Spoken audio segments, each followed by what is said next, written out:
আমরা নমকিলা টপ আপনাদেরকে দেখিয়েছিলাম গাড়ি থেকে আসার সময়।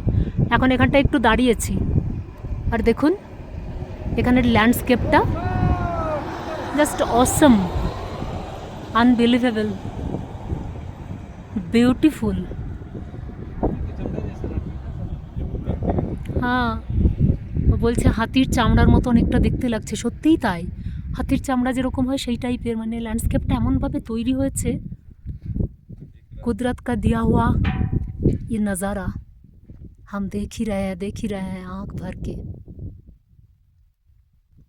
দেখুন চারপাশের ভিউটা একটু দেখুন, কি অদ্ভুত লাগছে, মানে নজারা এত সুন্দর। এখানে এসে দেখুন, এদিকের নজারা দেখুন। আমি এসেছিলাম 2016-এ, তো আমার সেগুলো সব মনে পড়ছে। এরকমই কোনো একটা জায়গায় আমরা দাঁড়িয়েছিলাম এবং দাঁড়িয়ে আমরা প্রচুর ফটো নিয়েছিলাম, ভিডিও নিয়েছিলাম, সব মনে পড়ছে। নমকিলা টপ এখান থেকে দেখতে পাচ্ছেন, আর ওদিকের ভিউটা দেখুন, কি অপূর্ব ভিউ দেখুন, মানে জাস্ট ভাবা যাচ্ছে না, মনে হচ্ছে রাস্তা বসুল। এদিকটা দেখুন, এদিকটা দেখুন, এদিকটা দেখুন, কি অপূর্ব। ওদিকটা একটু বাদল হয়ে আছে, ব্ল্যাক হয়ে আছে, ওদিকটা বাদল ছায়ে हुए हैं। दिल खुश हो गया।